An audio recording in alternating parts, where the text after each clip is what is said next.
ওমর রাদিয়াল্লাহু আনহু বলেছেন, স্ত্রীদের খারাপ আচরণ হলো 6টি। এই 6টি আচরণ যার মধ্যে থাকে ওই স্ত্রীর স্বামী কখনো মানসিক শান্তি খুঁজে পায় না, এবং ওই স্ত্রী যদি কোনো পরিবারে থাকে ওই পরিবারের মধ্যে কোনো শান্তি থাকে না, সন্তানরা পর্যন্ত মানসিক অশান্তিতে ভোগে। এটা ওমর রাদিয়াল্লাহু আনহুর কথা। যদিও বর্ণনার ব্যাপারে অনেকেই দুর্বল বলেছেন বা অনেকেই ইখতিলাফ নিয়ে এসেছেন, তবে 6টা এমন গুণ পাওয়া যায় যেটা ইহুদি নারীদের গুণের মধ্যেও রয়েছে।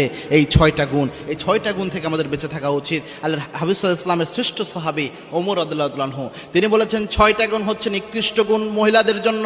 1 নাম্বার শাররুন নিসাই সিত্তুন, 6টা গুণের মধ্যে 1 নাম্বার হচ্ছে আল হান্নানা, এমন মহিলা যেই মহিলা শুধু বাপের বাড়ির কথা বলে বেড়ায়, শুধু অহংকার গর্ববোধ করে বেড়ায়, এরকম মহিলা হচ্ছে নিকৃষ্ট মহিলা।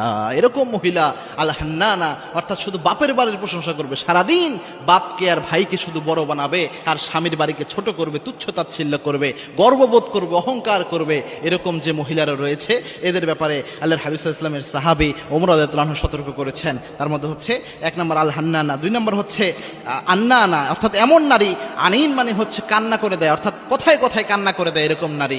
আন্নানা, যে নারী কথায় কথায়, যেটাকে নাকে কান্নার স্বভাব থাকে, যে কোনো কিছুতেই কান্না করে দিচ্ছে অথবা যে কোনো কিছুতেই অবজেকশন জানাচ্ছে, এরকম নারী যদি হয়, বেশি অভিযোগ দেয়, কথায় কথায় কান্না করে, এরকম নারীকে আল্লাহর হাবিব সাল্লাল্লাহু আলাইহি ওয়াসাল্লাম শ্রেষ্ঠ সাহাবী ওমর রাদিয়াল্লাহু আনহু তিনি সবচেয়ে নিকৃষ্ট নারী হিসেবে উত্থাপন করেছেন, নিকৃষ্ট নারীর গুণ হিসেবে উত্থাপন করেছেন। 3 নাম্বার হচ্ছে আল মান্নানা, অর্থাৎ কোনো কাজ করলো অথবা কোনো উপকার করলো, এটা বারবার বলে বেড়ায় যে আমি অমুক কাজ করলাম, আমি এই কাজ করলাম।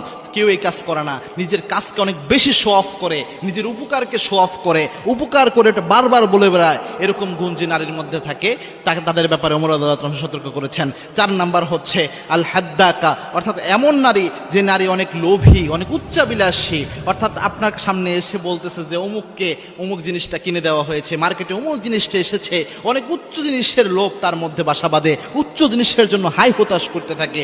এরকম লোভী আচরণ যাদের মধ্যে রয়েছে, উচ্চাবিলাসী যে নারীরা রয়েছে, এদের ব্যাপারে ওমর রাদিয়াল্লাহু আনহু সতর্ক করেছেন। 5 নাম্বার আল বাররাকা, অর্থাৎ অতিরিক্ত সাজগোজ প্রিয় যে নারীরা, অর্থাৎ দেখবেন স্বাভাবিক মেয়ে মানুষ তো সেজে গুজে থাকবে, এটা একটা মেয়ে মানুষের ন্যাচারাল বৈশিষ্ট্য। এবং আল্লাহর হাবিব সাল্লাল্লাহু আলাইহি ওয়াসাল্লামের সামনে একবার এক মহিলা একটা চিঠি দিলেন না, পত্র দিলেন, এরকম বর্ণনা এসেছে। আল্লাহর হাবিব সাল্লাল্লাহু আলাইহি ওয়াসাল্লাম দেখলেন তার হাতে কোনো মেহেদি নাই, আল্লাহর হাবিব সাল্লাল্লাহু আলাইহি ওয়াসাল্লাম রাগ করলেন যে কেন তুমি মেহেদি দিলে না। সুতরাং মেয়েরা ন্যাচারালি যে সাজটা সাজে এটা স্বাভাবিক ব্যাপার, কিন্তু কিছু মেয়ে আছে সারা দিনটা শুধু তার মাথায় সাজগোজ নিয়ে পড়ে থাকে, মার্কেটে কোন সাজগোজের জিনিসটা নতুন এসেছে, পার্লারে কয়দিন পরে যাওয়া হবে, যাওয়া হলো না হলো, এগুলো নিয়ে সারাদিন মেতে থাকে।